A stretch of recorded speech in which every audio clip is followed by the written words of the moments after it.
Hey there, I'm Andrew from Club Ready DJ School, and this video may be a little bit controversial as we discuss the pros and cons of using sync. But please understand, I only have one goal for you, and that is that you're able to DJ at a world-class standard no matter what gear is in front of you, and that you're always prepared for any eventuality. So now for the big question, is it okay to use sync? And do you use sync? So in truth, okay, here's the thing. The advantages of using sync are difficult to overlook. So firstly, by using sync, it can take the pressure off new DJs big timers. You don't have to worry about beat matching, okay? Which means if you don't have to worry about beat matching and even lining up the BPMs and doing all that kind of stuff, right? It opens up the door to doing more complex routines. Like you can use acapellas, you can mix a little bit more on the fly, like hitting play where you want to bring it in, as opposed to giving yourself some time to beat match, which personally I like to do. And it also means it makes the chances of doing mixing advanced routines like much easier to accomplish, which honestly, right, I hear you, right? Sync can actually be great and it's definitely got its advantages. But you should also know that there is a little bit of a shadow side to sync, and that is to sync successfully, the beat grids have to be perfect. And even if the beat grid is slightly off the beat, right, which happens actually more than you think, that means, right, when you sync the beats, well, it actually syncs the beat grids.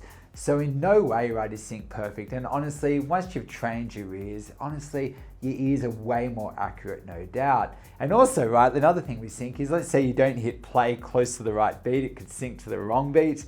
And another thing is, let's say you're loading tracks and not watching the BPMs.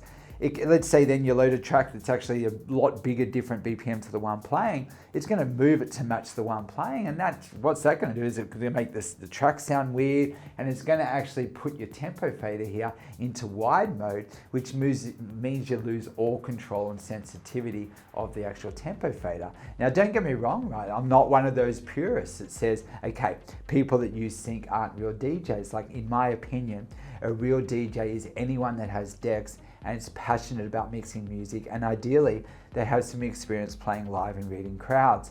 But most of the content, right, that I'm personally publishing, it's based on my own personal experiences that I've had with my students, and these videos are designed to help you to, I guess, solve some of the most common problems that I'm finding students have. So for instance, quite often, right, I do these follow-up lessons with my students in Sydney, and many of them come back to me with these horror stories saying they should have followed my advice about sync, because they turned up to play live at these events. So this is before COVID, right? And they turned up, it was maybe club events or boat parties, even warehouse parties, right? And the gear that at the event was actually a little bit older, and they regretted not practicing their beat matching more because the gear at the events didn't have sync, nor you didn't have any very good visuals, like you couldn't actually see the big waveforms. So they turned up, they felt unprepared, and this then in turn affected their confidence. Now, personally, my goal is to teach you based on my own experience and share the passion and joys that come from mixing. And I want to get you all to a point where, sure, you can use sync by choice. There's no shame in that, and 100%, but you don't need to, okay? So let's face it, if you ever plan to play at club events, the chances are, unless you're a big time DJ with influence or you're actually running the actual event, right, that the venue or the promoter's probably going to expect you to use their equipment. And I'll be honest, some of the older club gear just doesn't have sync, okay? So for instance, the original CDJ 2000s, they are awesome decks. I'm not talking about the Nexus models, just the original CDJ 2000s, okay? They are still found, to be honest, they're out there, right? They're in a lot of I guess the smaller clubs and the side rooms. And I'll be honest, right, that's probably where you're going to start out, okay? Because the thing is, you're going to have to prove yourself before playing the bigger venues and getting the ops to play in main rooms and stuff. So, and here's the thing, the 2000s, right, they probably put them in those older clubs and in the side rooms, and if they don't have sync, you can't send the main waveforms. So what it means is, if you don't know how to beat match by ear without visual aid, for instance, you're matching up the lines on your computer, I'll be honest, you're going to be in for a bit of a shock. And then it's possible that then your confidence goes and your set might fall apart. Now, you hear it straight away, right? DJs forgetting to check their BPMs and failing at being able to beat match. And I'll be honest, those DJs just won't get booked again. Now, here's the good news, okay? Mixing by ear and not relying on visuals as much, once you get used to it, It's honestly so much fun, as I feel it forces you to listen more, and in turn you then gel with the music as you learn to feel where the changes in the song are.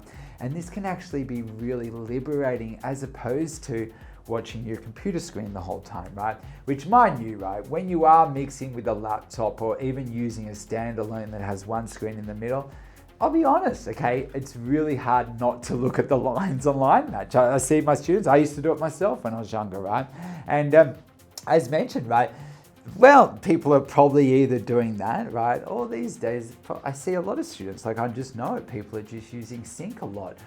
So for this reason, I've decided to launch a new series about taking DJs from controllers to club gear, with the goal that by the end of this series on YouTube, right, you're going to be able to do most of the fancy stuff you are used to doing on a controller on club gear, and vice versa. And you're never going to be limited by gear again. Now, in this sense, you could kind of compare DJing to learning to drive. So for instance, I'd say the majority of people using controllers probably are using sync, so, or at least they're line matching. So in this way, for this comparison, right, you could say controllers are kind of like automatics. Now, don't get me wrong, you can still kill it on a controller, probably more so than actual on club gear, because you get more fancy features and stuff, right?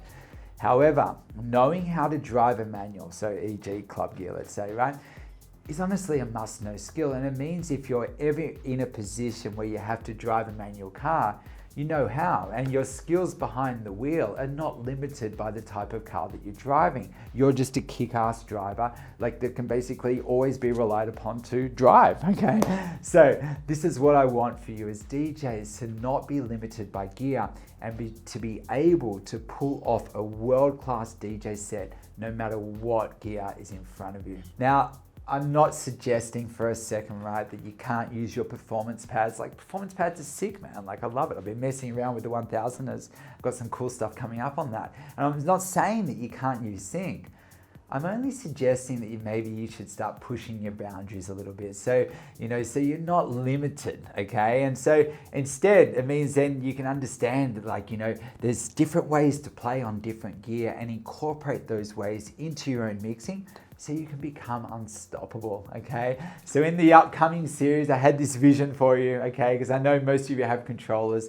What I'm going to do is I'm going to go through setting up your controller so you can make the switch to club gear with effortless ease, whilst improving your DJ skills 1,000-fold. So anyway, if you haven't already, right, hit subscribe and the notification bell, as I have new videos every Monday.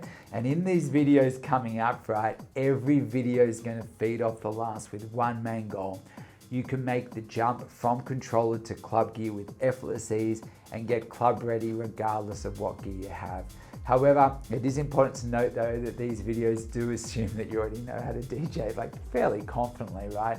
And they don't go into anywhere near the same detail my courses do. And my courses, they're honestly second to none. And I'm so glad to hear, like, they're receiving rave reviews worldwide. So if you're still getting your head around DJing and you want to just express all this massively, and you also feel like you're the type of person that benefits from an organized approach, and you want to be part of the ever-expanding Club Ready tribe, which is huge too, then I'll link in the courses below. And by getting any of my courses, not only do you get lifetime access, but you also get feedback on your mixes from me personally, as well as membership to the Club Ready tribe, which also comes with streaming opportunities, which is really cool. And this last year it's taken off huge. So okay, so what do you think, right?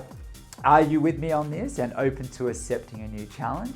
If so, let me know, okay? And I'm going to launch into this series. And please remember to subscribe, as this season is really going to heat up. And personally, right, I haven't really seen anything else like this on YouTube. That's what I'm trying to do, like, give you something a little bit unique, just sharing my experiences with you and getting you club ready. But please understand, I only really have one goal here, and that is to make you all club ready. So when COVID passes, right, you can be part of the rebirth of the clubbing scene, as clubs are, they're going to need not only great DJs, okay, but they're going to need your support. And remember, if you want to succeed, you first of all have to find ways that you can give back. And in truth, that's what this channel's all about. So anyway, love doing these videos. Hopefully that's been okay.